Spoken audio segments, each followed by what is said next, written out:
Um, right. I got it. Good evening, everybody, and good morning, Professor Sunil Gupta. I welcome you to the HBS India Book Club. This is our fourth reading of the book, Driving Digital Strategy, A Guide to Reimagining Your Business by Sunil Gupta. So my name is Sanjay Prakash, and I'm going to be your so-called moderator. So you'll have to suffer me for an hour. Let me just quickly describe the format of the 1 hour today. So I will begin by introducing Sunil. Then there'll be some opening remarks by Sunil about his book and his thoughts on that. We'll then straight away open it up for questions and comments.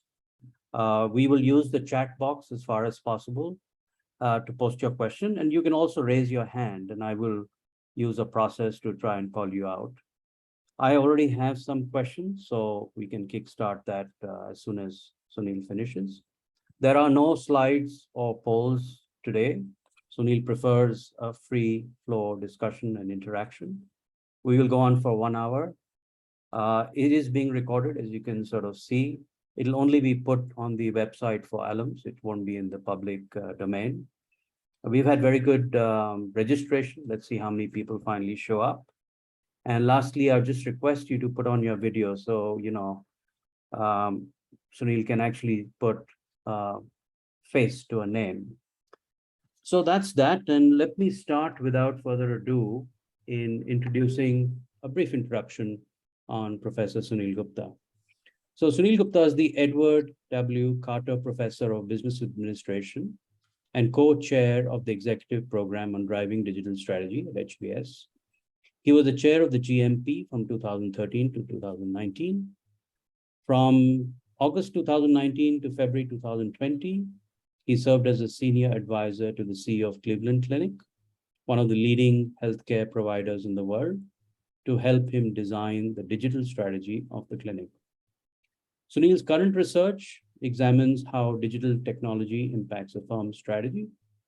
The primary goal of his research is to understand how entrepreneurs can leverage digital technology to disrupting existing industries and how incumbents should transform their business in this new environment. And that's the subject of the book, which was published in August of 2018. So Sunil has published 3 books, and I believe some more are coming, and over 220 articles, book chapters, cases, and notes on these topics. His research is well recognized, and his articles have won several national and international awards. For the last 7 years, he has been invited by the Royal Swedish Academy of Sciences to nominate a scholar for the Nobel Prize in Economics. We won't talk about Ben Bernanke tonight. And then Sunil serves on the board of US Foods and Tama Group in Saudi Arabia, and as an advisor to a few startup firms. As a business expert, Sunil has frequently appeared on several national and international television programs and also quoted in leading US newspapers. So Sunil holds a bachelor's degree in mechanical engineering from IIT Delhi and an MBA from IIM Ahmedabad and a PhD from Columbia University. So that's a brief introduction of Sunil. Sunil, I'll now hand over the floor to you for maybe 10, 12 minutes, and you can talk about the genesis of your book, thoughts, etc., and then we'll go into questions and comments. Thanks. Great. Thank you, Sanjay. After that introduction, it's all downhill. So, but thank you for your kind introduction. So I think my interest in this particular area of digital technology started in the late 90s with the emergence of Amazon. And I think all of us were kind of intrigued by what Amazon was doing with e-commerce. And I remember running an executive program in the late 90s, and 100 people signed up for that, which was kind of surprising. And interestingly, a lot of people from Wall Street signed up for that program because they had trouble valuing those companies. The traditional financial metrics didn't quite work for them. And they wanted to understand what's this new business model and how this will evolve. So that was my first introduction to this whole area. And of course, executive program forced me to sort of learn and dig deeper into that area. And in fact, I ended up writing a research paper in terms of how you should think about valuing these businesses based on customer lifetime value, because if you can value one customer, you can value the entire customer base, you can project the future customer growth, and you can value those firms. And in fact, that particular research approach is now used by Wall Street, a pretty standard approach that the Wall Street guys use for subscription-based models like Netflix. So that was my first introduction to this. And then, of course, you would see all kinds of disruptions. You saw the bust of .com in the 2000, 2001. There's a disruption of Kodak and BlackBerry. There's an introduction of iPhone. And I think that's where I started digging a lot more deeper into this area. And I sort of looked at three sets of companies. The first group of companies I looked at are the startups and the VCs that were funding them. So I made my pilgrimage to Silicon Valley many times to sort of say, why are the VCs funding these companies? Where do these startups see the white spaces, and why they are so confident that they can disrupt large companies? The second group of companies I looked at are what I call the digital giants, the Googles, the Amazons, the Apples of the world, who grew up with a digital DNA, but now they are large companies themselves. But in spite of being large, they still keep innovating. So what is the secret magic, if you will, for those large digital native companies? And the third group are the established legacy companies that most people work at. And of course, nobody wants to be disrupted. So the question was, how do you turn a large ship when you can see that the winds are sailing in a different direction? And I think over time, I collected some insights from, I must have talked over the last 14, 15 years to about 150 companies around the world. And you gain some insights after talking to those people, doing your own research. And when I was running GMP, I used to teach that stuff in my classes. And a lot of people came to me and say, well, where do I get this information? And I said, well, it's all in my head, because this is not one place that this information exists. So that was the genesis of the book. And the broad idea of the book focused on especially large established companies trying to turn around is to say, as a large company, you're not a startup. So you can't do what a startup does. You don't have a clean slate. So you need to do two things at the same time. You need to strengthen the core of what you do, but also build for the future at the same time. And that's much harder. It's almost like changing the engine of a plane while you're flying. Now, how do you do that? And basically what the book talks about is there are four major components that you need to look at all at the same time, which is your fundamental business strategy and business model. Is that changing the way you create value and capture value? The second is, how do you run your operations? That also may actually benefit from technology. The fourth is the customer, whether it's omni-channel, whether it's improving customer experience, because now you have the data, far more richer data than you ever had. And the fourth is the organization structure itself may have to change. How do you drive innovation in an old 100-year-old company? And a lot of companies have accelerators and hackathons. Sometimes they work, sometimes they don't. And how do you reskill the talent, if you will? So I think, again, it touches every aspect. And the reason I created that framework is because when I talked to lots of companies during my journey, almost every company was doing these digital experiments because they knew technology is there. And the whole process turned out to be 1,000 flowers blooming. And everybody felt that something is happening, but there is really no movement because it didn't add up to any coherent strategy and a big shift in the organization. So that notion of grassroots innovation or grassroots excitement is good to create the excitement, but not good to move the ship.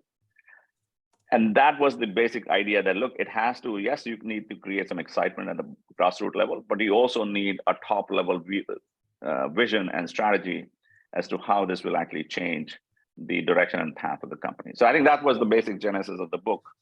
And then we go into some of the elements. And given what we do at Harvard Business School, we always feel that we learn by the case method. It's like you tell a story, a bedtime story to your kids, and at the end of the story, there is a moral of the story. So that was the basic idea behind the writing style of the book. Take a particular case study and use that case study to illustrate some point, which hopefully are generalizable across different businesses. So now, of course, as I said, the technology keeps evolving, new things keep happening, and of course, you keep learning in the process. So this area is always very exciting for me. So I'll just leave it at that, and happy to have a discussion and debate about, and also learn from all of you guys who are at the forefront of this stuff as well.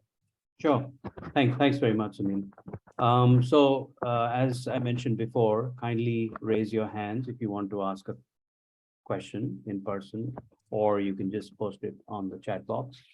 Like I said, I have a few questions. So let me shoot off the first one, which is quite obvious, is that given that this book was written several years ago, obviously a few questions emerge. How much disruption has taken place in the assumptions and theory that you had advocated earlier? And if you could also overlay this with COVID as to what changes does the digital transformation journey need to undergo to be effective? So let me answer the second question of yours first, which is, I mean, as we all know, COVID has been is like a big natural experiment in some ways that changed the habits of lots of people. And many of us who were hesitant about some aspects of technology have suddenly had to embrace. So for example, at HBS, we were always very comfortable teaching in a physical classroom with a blackboard. And we suddenly had to pivot to teaching online. And that has been a big learning for us. But now we realize the online teaching opens up new doors the way we couldn't imagine. So now we trying to create blended programs with hybrid mechanisms that you may imagine 1,000 people, 150 AMP in the physical classroom, but maybe 1,000 of their colleagues sitting somewhere else who can listen in and also benefit. So when you go back to your company, you have your teams working on this with the same language, etc. So I think we learn that. Telehealth, another example of big change in terms of how we can reach the remote villages of India and provide access to healthcare. Work from home has certainly changed the way we operate, and that has a huge implication of the organization structure, the office space. So I think online commerce has gone up. My parents never used to do online grocery before because it was not in the DNA, but COVID completely changed, and they're not going back. So I think a lot of those things have changed, and if anything, COVID has accelerated the digital adoption for most of us. Some things will go back, but I think most things will probably have a different equilibrium than before. Now, to your first question of what has changed in the assumption and theories, I think by and large, the basics, I still see the same framework applying almost everywhere. Some of the contexts have changed. So for example, in the last 4 years, you see a huge shift in the payment landscape. Amit is here, so he can tell us more about Google Pay and all the payment system that has happened. The UPI in India has completely changed the whole payment landscape. Central bank digital currency is now being experimented in 50 different countries. Cryptocurrency and NFT, there's a lot of conversation about that, as well as Metaverse. So lots of new technologies coming up that will also change different aspects of the businesses that, of course, were not there 4 years ago. And I'm actually studying them to say, okay, how that will change the world. And you see new business models that are like Afterpay, et cetera, also emerge in the process. So I think there are changes in certain industries much more than others. Healthcare is another industry because of COVID and telehealth. I think healthcare transformation has accelerated because when I work with Cleveland Clinic, the biggest challenge for the hospitals was to convince their own physicians about telehealth, much more than the patients, because physicians never thought that you can provide the same level of healthcare. And because we are prisoners to our own assumptions, if you will, the way we have operated. But COVID slightly, again, changed their behavior and assumptions. And now they see a much more faster adoption of those kind of approaches. So I think you see those kind of things happening. So to your question about assumption, I think many of the things remain the same. One thing I would say that I realized that I didn't realize the power of it 4 years ago is in the book, I say, well, most companies end up doing efficiency, cost efficiency, et cetera, and that's not enough, which is still true. But what I see from talking to companies in the last 4 years is the first step of reducing costs, improving operational excellence is actually a great way to get a buy-in inside the company. Because you can see immediate ROI, you can see this is how I will actually do certain things. And in some cases, it has actually a huge impact. So Dunkin' Donut is a good, not Dunkin' Donut, Domino's Pizza is a great example of improving operational efficiency to have remarkable success. So that first step of operational excellence and improving cost and productivity, which I actually downplayed in the book, it turns out to be a very good, powerful first step. Lovely. Let me turn to a hand raised by Mr. Google, Amit Singh. Thank you. Welcome to our book club, Sunil. Earlier on in the book, you talk about data and you talk about how important data is and a company's customers are. Then you say, but the balance sheet or any of the financial statements don't value data as an asset. Now, my question is, and also based on your background teaching Wall Street execs, what do you propose as a credible way to value a company's data and customer base? So I think the customer base is easier than data. So Wall Street now regularly uses customer base analysis to do the valuation, especially for SaaS-based companies and subscription-based companies. So now they do not put it in the balance sheet, but that's a way for them to project. That's a key metric they look at. If I'm a subscription-based company like Netflix or Adobe, and most cloud-based companies are based on that. Then you can see the annualized recurring revenue, you can see customer acquisition, customer retention rate. So customer metrics get into the valuation model. It doesn't get in the balance sheet, but that's certainly indirectly they are a part of the valuation. Data is much harder because accountants' mindset change is a much harder task. And there is a rules and regulation in the accounting board that is harder to change. And it all goes into this big bucket called goodwill. When you buy a company, it goes into that goodwill. Same thing for brand value, right? And there's a lot of papers written about intangibles and how to value the intangibles for the last 15 years. But those things are still not officially in the balance sheet because accountants just refuse to say unless we can prove it and everybody agrees on the same number, this is not going to, because your valuation of data may be different from my valuation of their data. And the only way to find out that is when you sell a company to another company and how much they actually willing to pay for it. So I think that data part is hard.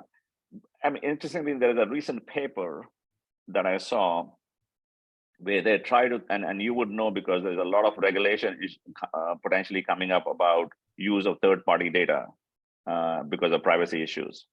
So this research paper tried to sort of say, if we don't have access to third-party data and advertisers use only first-party data, what will happen to advertising effectiveness and cost of a customer acquisition?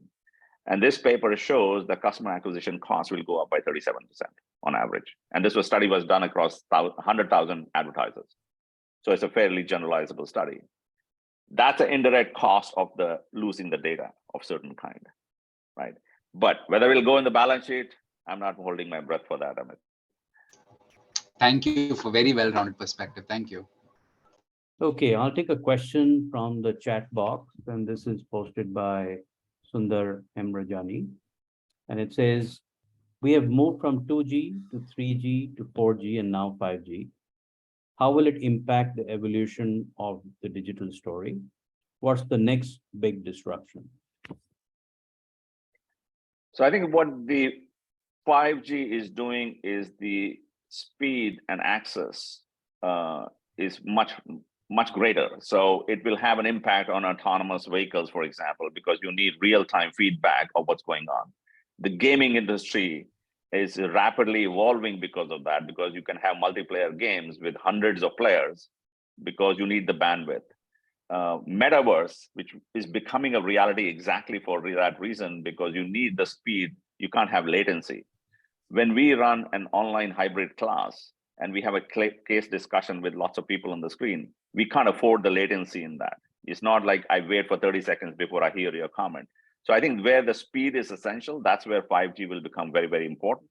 And we already see some applications happening in that area. All right, thank you. Let me take one of the other questions. So, in your book, the many examples that you posted in your book, they're mostly success stories. It makes great reading. Could you elaborate on some that have not succeeded? And any one in particular where they let the boats on fire, as you call it, and the company was doomed? And what lessons can we learn from that? I'm not sure about boats on fire, but there are several examples I'll give you two. One is GE that I actually mentioned in the book, which I thought would be a success story that didn't turn out to be, and you all know about that. The other that I've worked with the company, AT&T. And as you know, Randall Stevens spent $85 billion to acquire Time Warner, which now they're selling. So it's like you acquire after, and within 3 years, they're sort of reversing their strategy. And that hasn't worked. Verizon, by the way, tried the same thing, and that hasn't worked either. So there are those examples where they try to build an ecosystem because everybody wants to become a platform. That's the new wave. But in those cases, it didn't work. And I think in all these cases, the reason why it didn't work is this CEO had the vision. So Jeff Immelt had the vision, Randall Stevenson had the vision about what they wanted to do. But if you talk to the next level people, they couldn't see how the dots are connected. So when I gave a talk to AT&T with over 1,000 executives in attendance and 5,000 online. And I talked to the business unit heads of AT&T who were going to implement the strategy that the CEO has envisioned. And I asked them how this will actually come to fruition, and nobody could articulate that. And that's a bad sign. You spend $85 billion to acquire a business, and you have no clear sense of how this will get integrated. So I think a lot of that happens because the CEO wants to show to Wall Street that we are going in a growth path, but there is no follow-up, or there are no capabilities. In the case of GE, they wanted to build the Predix platform, which was a good idea. But the internal team, and I talked to the GE, Bill Rue was a chief of the GE Digital. And I went to San Ramon and talked to Bill Rue and a lot of the people. And you could see the capability were not there. They didn't have the capability of the Amazon and the Google to do what they were actually expecting to do. So if you don't have the right people on board, the vision alone won't do. So I think, again, the path was right in many of those cases, but the engine behind it to actually make it happen wasn't there. So just a follow-up question on that, because I had that question later too, is that, so, in my view, that a lot of this gets derailed because the boards or the senior management, etc., are not fully bought into it. So somebody has a great idea, but the people who, let's call them old school, and I'll get a rap on my knuckles saying that, but be that as it may, they are the sort of laggards in this space because of all the technological changes that are taking place. How can companies actually help them go over the wall? So I think in some ways they are laggards. In some ways they get influenced by this new shiny object. So I had one senior executive come to me and say, how do I use blockchain? And I say, why do you want to use blockchain? And I would always start with, what is the business problem you're trying to solve? Or what is a new opportunity you want to capture? It's ultimately a business problem, not a technology problem. And yes, you need to be aware of technology, what you can possibly do that you couldn't do before, but it has to be linked with the core of your business or your vision of where the business is going. I think a lot of times that's a disconnect because you get excited by a technology. And I'm now hearing from lots of companies, how do we do Metaverse? Because that's a new buzzword that everybody's talking about. Never mind, nobody can articulate what exactly is your vision for the business. Forget about Metaverse and how Metaverse fits into that story. So I think a lot of time it's a very common human tendency to get excited about the new shiny object. And whether it's board or whether it's a management, if you don't have a good understanding of technology and its capabilities and see how that might actually help the business, it just becomes an experiment that doesn't go anywhere. Thanks. We'll take a question from Jyoti. You got your hand raised. Hi, Professor. You mentioned blockchain and you mentioned Metaverse, and you said you're actually studying it.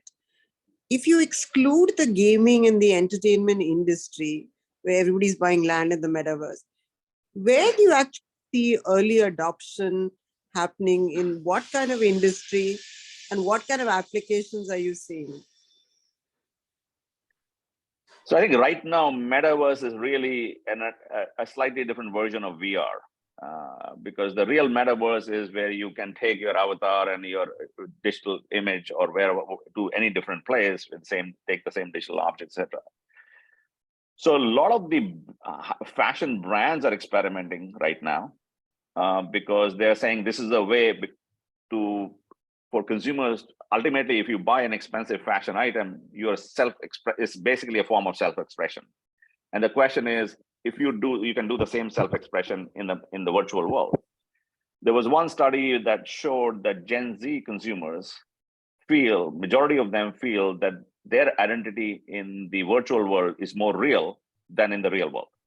I don't know what that says about our society, but that if they really feel who they truly are is in the virtual world, then they want to self-express. That's the theory, at least.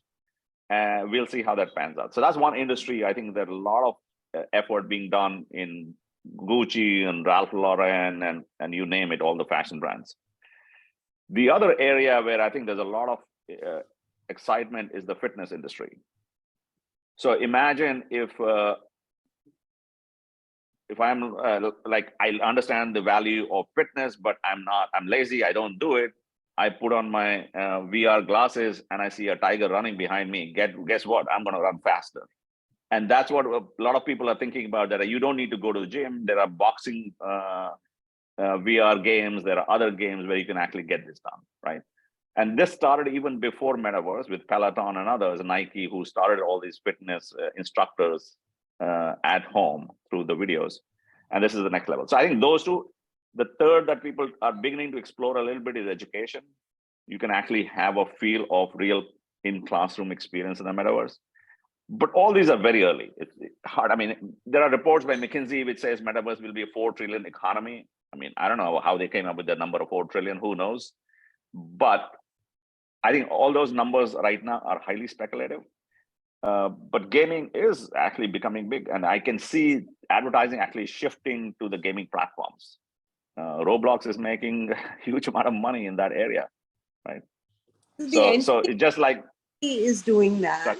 But I even read that JP Morgan has got a lounge in the Metaverse. That's what I read somewhere. So is it everybody's doing that? Also. So I think everybody is dipping their toes because there's a fear of missing out. And the words that I hear from senior executives is, this is like the mobile revolution or the social revolution that happened previously. Early on, when the social revolution happened, where people were chatting on Twitter or Facebook, most of us say, well, why would I want to be on Twitter and say, I had a bagel this morning? Who cares? And now that changed in many ways to how you engage with the consumers. They don't want to be left out, and they say, dipping my toes and doing some experiment. If I spend $100,000 or $300,000 or $500,000, at least I'll learn something. I think to some extent that's right, but I'm actually writing a case with a company on that. And the more I talk to them, the more I realize they have no clue what they're doing. They just want to call themselves, because they go to the Cannes Festival and say, we have been in Metaverse. This is the typical thing the CMOs want to speak and the executives want to say. But how it will change your business, if it's successful, is not quite clear. Thanks. Thank Sunil, you. you got your hand raised. Hi, Prof. Quick question. You mentioned failures in this area. I work in Vodafone, very much like AT&T. For us, getting here is like changing we call it an oil tanker in mid-sea. You can't turn very fast. So what do you think is critical? You first need to change the DNA of the organization, the culture of the organization before you can succeed, or the CEO can just ramp it down the way. I mean, with belief and strong push, he can push it down and change the organization to be far more digital. I don't think the CEO alone can change. I think a great example of, and I just finished a case study with MasterCard. And I know Ajay Banga very well. He was my classmate in IIM. And when he became the CEO in 2010, they did a survey internally of the employees as to what is most important for MasterCard in the future. On 27 items, innovation was dead last. And he was shocked, because in an industry which is moving fast and technology is the key ingredient for success, none of the people thought innovation was important, because as you recall, MasterCard came as a consortium of banks, right? So it was a very much a bank consortium, and banks were their customers. They were making good money. They had no reason to change. So his first step was to change the culture and people of the organization. And he had a vision, which he explained, that world beyond cash, as he said, because 85% of the transactions are done not on credit cards, but on cash and checks. So there's a lot, we are fighting Visa and American Express, but there's a bigger pie out there on cash and checks. But in order to execute that vision and build a particular strategy, first step was people and culture. So I would say people and culture has to be an important first step after you have a certain roadmap as to what you want to do. Okay, here is a question from Ajit Changiani, and he says, assuming India is indeed a leader in IT, and since the benefits of digital transformation of healthcare services, physical and mental, have already been proven, can India take a serious worldwide lead in this field? Question mark. What US regulatory impediments to this exist? Wow, that's a very broad question, Ajit. So I think India certainly has the capability, and I am a product of India, and I think we have some of the best talent in the world. If you look at the CEOs of the top tech companies, they are all Indians. So I think we have tremendous talent and capability. I think it's just the question of, and of course, the government is also opening up now. If you look in the payment industry, I think that's a good example of government opening up. I talked to Nandan Nilekani about the Aadhaar system that was built, which was a remarkable success. UPI is another example that other countries are looking at. So I think India has the capability. Sometimes we are a victim of our own success or the government regulations that come in the way. I don't know exactly how India can leapfrog, but it can. Mobile technology is certainly where India is ahead of the world. So again, I don't know the answer to it. I need to think a little bit deeper about it because I think it's a much broader question as to how do you change the entire country and nation in this direction. So maybe your colleagues can pitch in because I'm at a loss as to exactly. I haven't thought about that at a very deep level. Okay, Vineet Kapoor, you raised your hand. Can you ask your question? Just go off mute. Hi, Professor.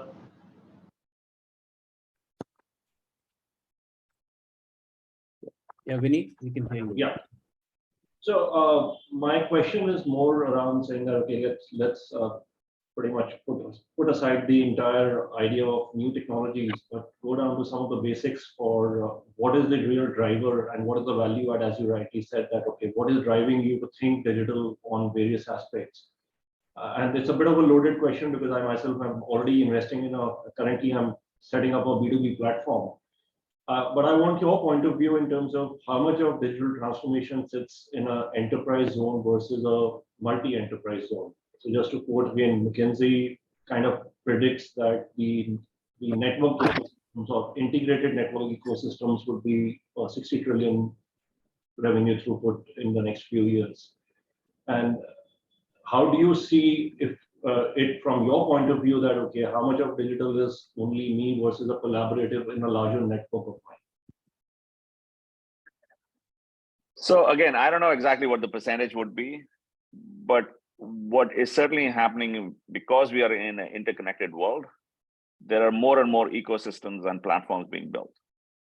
And the competition is less between products, but competition is more between platforms and ecosystems because it's very hard to do everything yourself.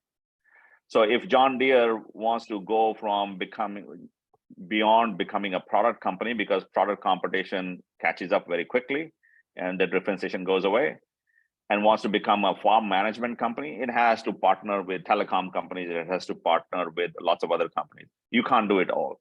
And I think building the ecosystem sometimes is challenging because you have to give up control, you have to think about how you will divide the pie.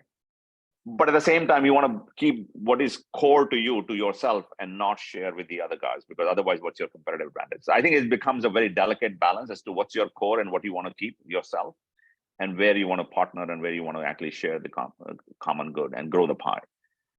I think that the book is still being written on exactly what the mechanism should be on that part.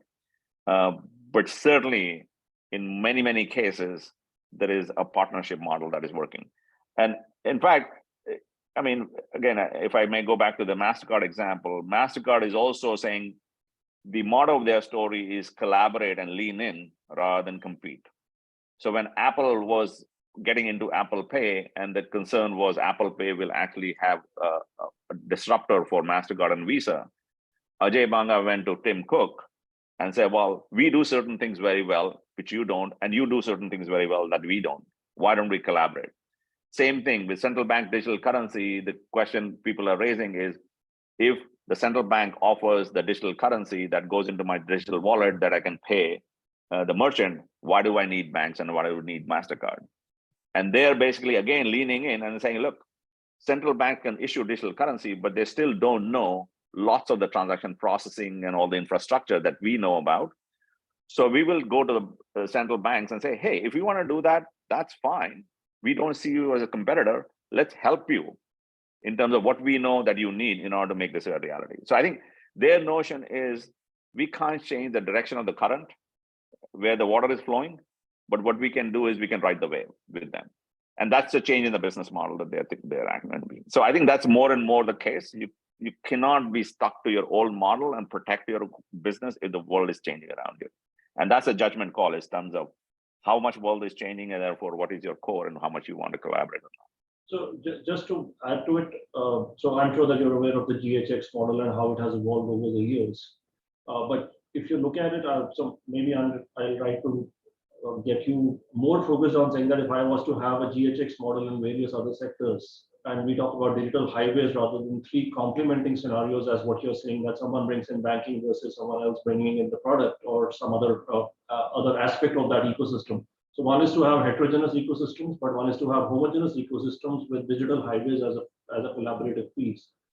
And I still find it very hard to understand that if in a multi-enterprise and many-to-many non-linear networks, that the way the trade or other services emerge, the only way that I can think of the future in low latency, high seamless, interconnected environments would be collaborations which would be done more amongst competitors, the like-to-like collaborations where, yes, you retain your competitive advantage in a newly defined format, rather than think that I'll actually build a highway from city A to city B for myself alone. Yeah, and that, I mean, the collaboration among competitors is fraught with challenges also, right? I mean, you saw that in the entertainment industry with Hulu and Disney and all the Comcast and others, and ultimately they can't work together. Goldman Sachs tried to do the same thing in some of the brokerage network, and that didn't work. So I think the competitive part of you always comes up, and that collaboration between competitors becomes hard. Usually what happens is a large player collaborates with smaller players because they are competitors, but they're not on the same level, if you will. And that model works, but JP Morgan and Goldman Sachs working together, that's going to be hard. But we can have a deeper conversation. I need to understand your story a little bit more before. I've actually now been investing a lot of time on this because I do think that the conflict of interest or the concentration of power concept, there are actually too many dimensions to it for this forum. And I am already investing on a design where we actually come up with, you can say, a variant of some of these to say that the independence of the service provider should be more looked at as if I was a telecom provider. So like, I don't ask someone that which telecom provider you use. I have a privacy assurance around that. So as long as data is not my model, independent platforms would be the way of digital transformation rather than enterprise-driven digital transformation. Yeah. Otherwise, the second tier companies will never come forth with some of these models. Right. Yeah, no, again, let's have a separate conversation. I'm sure I would love to. I'll connect with you on the side. Yeah. I'm just going to ask you a little bit on the ecosystem. How should companies safeguard the ecosystems and the welfare of its members? Is there any quick tips you can give us? I think that's a very tough question. And it's sort of, I don't think there are any general rule that I've seen emerge because certainly when you build an ecosystem, you have to give up some control. You have to collaborate with people you don't, of course, that are not your part of your organization. You don't control them 100%. So how you create that partnership is not written by lawyers, and the contracts are not written by lawyers completely, because it's not a legal contract. It's more of a collaborative story that benefits everybody. There is also a tussle between who is actually governing, what is the governance model of that ecosystem, who actually has the rights to invest, who has the rights to say no, etc. So there are lots of open components, and there are good benefits because it increases the size of the pie, but also challenges in terms of whether it'll sustain or not. A lot of ecosystems fall apart. And as we were just discussing, I think this is an area that I need to do more research on, because I've not seen very clear sense of what is the right structure of an ecosystem. How do you build it? How do you sustain it? How do you govern it? I think that remains still an open question. Great. Amit, you got your hand raised. Can you ask your question? Thank you. 2 questions, and I'll keep it quick. Chapter 4, Professor talks about innovation, and then you explain how your product is being used by users and they have a pain, and then they self-innovate and improve your product. And you suggest companies should then glue with the users for next features. My question is, are there any companies that inspired you in this user-led innovation? And question number 2, if you have time, is just open any thoughts you have on this new governments are coming up with digital currencies. I think everyone would love to hear if you have any thoughts on that. So I think, again, I worked with Adobe for quite some time, and I got to know Shantanu very well. When they moved from selling the package software to cloud, now that everybody is doing that, they changed the product innovation system completely. Because earlier it used to be you design the product for launch 18 months down the road, and that was designed by engineers. But now once you're on the cloud, they actually see what people are using, where they're getting stuck. They don't even have to ask the users. So that iterative process becomes very agile. So this is a different way of getting consumer feedback and seeing from the usage behavior exactly what's happening. They never had that visibility. Now, I don't know whether that's exactly in line in what you had in mind in terms of user feedback, but that actually changed the way engineers work. And surprisingly, many of their old engineers could not work in this model because they were used to the 18-month cycle to design the product. So this agile model was very, very different for many. Some people adjusted, some didn't. It is almost like making a movie versus making a game that you can iteratively change, or making a software. So that is I think a lot of software companies moving to the cloud has actually opened up the ways the companies innovate. A lot of the DTC companies have done the same thing. So whether it's Glossier, whether it's all those direct-to-consumer companies that have emerged in the last 10 years, have actually innovated rapidly on the product innovation, what lipstick to sell and what beauty products to sell or what food products to sell, based on the rapid feedback from the consumer usage. So I think of this as another way to get customer insight, rather than doing a typical survey, if you will. You actually get insight by the usage behavior and where they're in stock. Now, to your second part of central bank digital currency, I think the only country which is probably ahead of the game is China on central bank digital currency. But China is very unique. I mean, privacy is not a guarantee; it's an optional thing, if I may say so. But in most democratic places like India and US, I think we will be. I don't think I want my government to know what I bought yesterday.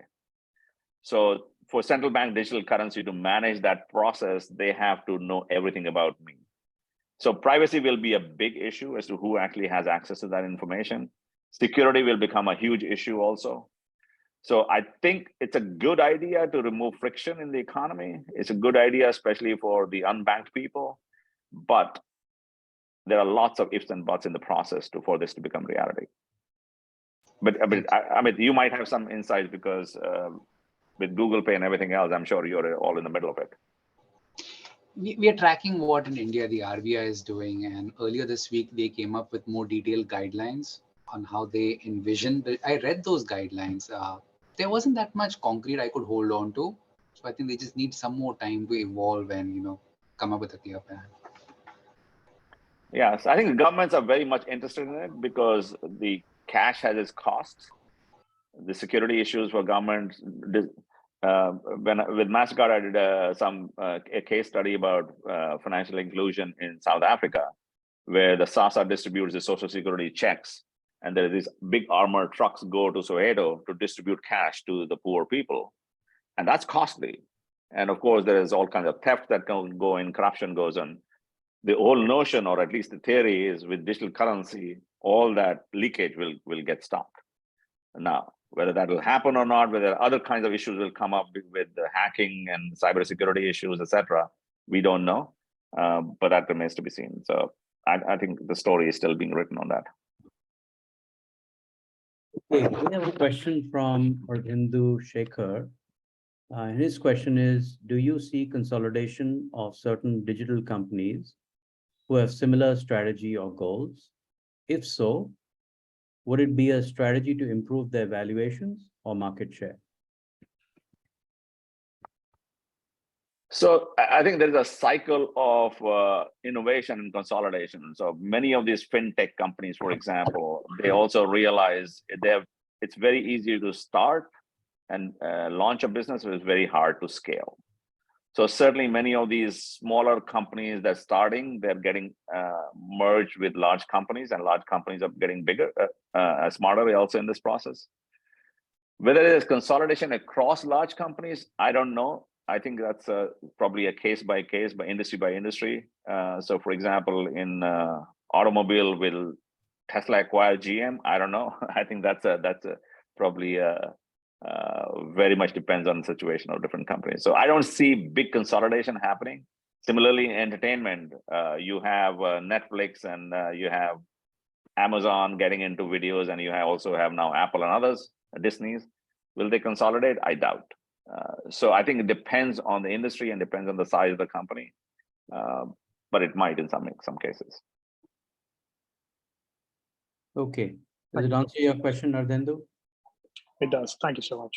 All right, great. Okay, I have another question, which is from your chapter 5, and this is on operational excellence. And you talk about demand-driven digital supply chains, warehousing, logistics, and fulfillment. And it's quite apparent that with COVID, some of those assumptions or the way we used to work, just-in-time inventory has become just in case. So can you talk a little bit more about that? Because this is an area I feel there's a lot of disruption that's taken place in the last 2 or 3 years, thanks to COVID.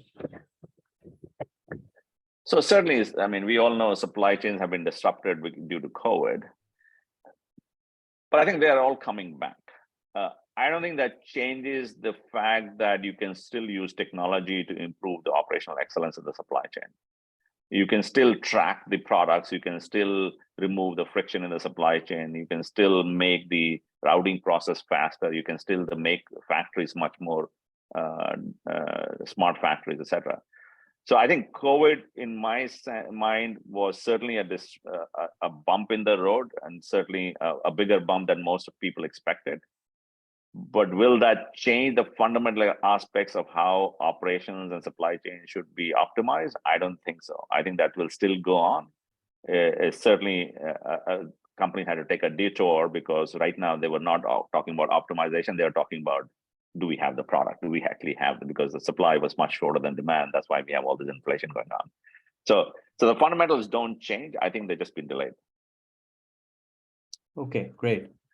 I have a question here from Radha Krishna, and his question is, number 1, do CXOs need to be trained on technologies, AI, ML models, algorithms, etc., to drive digital transformation effectively?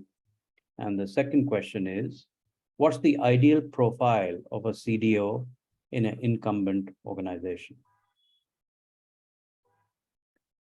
Great. So let me take the second question first, because this is in my board, that's exactly the question we were talking about, as to, do we need a CDO and what should be the profile of the CDO?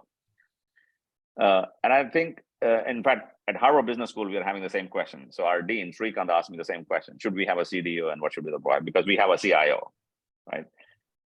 So by and large, what I've seen is in many companies, every company has a CIO or a CTO. You have different sort of labels that you attach to it. Typically, a CIO is managing the existing operations of business, creating the data lake, making sure everything works properly, whether operations are working efficiently, etc. A CDO might be needed if you are launching new businesses, technology-based businesses, opening up new channels of growth, opening up new businesses for growth. So in one of the companies that I'm board, the Saudi Arabian company, we are having the same discussion, which is think of digital transformation from an internal organization perspective versus digital transformation from an external perspective, for where you're looking for growth and new revenue streams. So I think CDO, if that's the goal of the company, that you might need two different functions: CIO for internal operational excellence and digital transformation of the internal processes, etc., and a CDO for business development. Think of this as a business development based on technology. There you need a person who is conversant with technology, who knows technology, but also knows the business, and also is a change agent, because you need to change the way the company operates and bring the people along. So I think that requires a little bit of a much more general management perspective, not just the technology perspective. At least that's the sense that I'm getting, talking to lots of people, and also looking at some of the board work that we are doing. I'm now forgetting the first question that you had, sorry. All right, let me try and take that back. 1 second.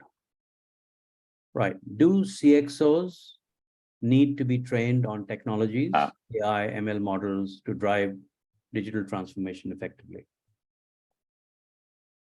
So I think, again, depends on what you mean by training. I think we all need to know enough to understand what is possible and what is not possible. So my analogy would be that I need to play tennis once, or at least enough, so that when I see Roger Federer hitting a running forehand shot, I understand how difficult it is, or what are the pros and cons of that. So I think you need to go in the trenches once to understand what is possible and what are the limitations of technology.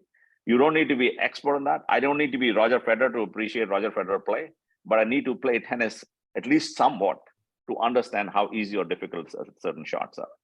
I think that's would be my suggestion. You don't need to be expert. You can't keep up with all the changes that are going on, but you have enough of information, because as a CXO, you need to know not only technology, you need to know the business as well, right? So you need to be a general manager in that sense. So, but you need enough knowledge. I mean, it's almost like if you're a CXO, you need to know how to read a balance sheet. You can't become a CXO without knowing some of the basics of finance, even if you're not a CFO. Same thing, I would say. Thank you. So here's a question from Ritesh Palaksha, and his question is, incubating digital technologies or transformations is easy, is it? But scaling them or end-to-end implementation is taking time or takes time, or is it a journey? How to address return on investment, value creation, any other metric to address the above challenge? A great question. I think you're right. Incubation is easy. I would look at, again, two companies that I think they have done very well. MasterCard example that I gave, that has done very well of innovating and scaling. The other is IBM under Lou Gerstner, when they pivoted from the hardware to the to services business, and how they actually incubated the new services and scaled them up. And the basic model is, and in the book, I talk about speedboats versus large ships, that you don't want to create speedboats that take on their own course and they don't change the direction of the ship. But you don't want an innovation inside the ship also, because the bureaucracies and the white blood cells will kill that innovation and nothing will happen. So the trick is to keep the innovation unit separately for a while, but then slowly move them into the core. And we build that innovation unit, or build that incubation innovation, or any new activity. You have to have a clear sense is what line of business it will get into and how it will actually help the line of business. And that's what MasterCard has done now. They created an innovation lab for 2 years. In the early tenure of Ajay Banga, they were separate. The goal of the innovation lab was simply to change the culture of the organization, not to come up with new ideas and new products, but to change the culture, as they call it, to show the art of the possible. And once they change the culture, then they're slowly brought in, because the goal was, it's not just a bunch of smart tech savvy people who will do the innovation. It's the entire organization has to do the innovation. And how do we inspire the entire organization and show them that what is possible? That was, so slowly that shifted inside the core of the business. And now you actually see innovation in the core products. not just on the periphery, if you will. So I think going back to one of the earlier questions, where do you start? I think it's very strongly believe is the people and the culture have to change. Your DNA of organization has to change before you can actually create that different And direction. just on this talent, are you seeing the digital talent keeping pace with the requirements of digital disruption or change in the companies you're working with? I think it's slowly happening. And large companies are becoming much smarter than when I wrote the book, for example. I mean, 4 years is a long time for this, and companies realize the hiring process has changed. In many companies now, for example, when we visited the automobile companies in Germany, BMW and others, German car companies historically have been fantastic in mechanical engineering. But now car is a software on wheels. So now they suddenly realize we're not very good in software technology. We're very good in mechanical engineering.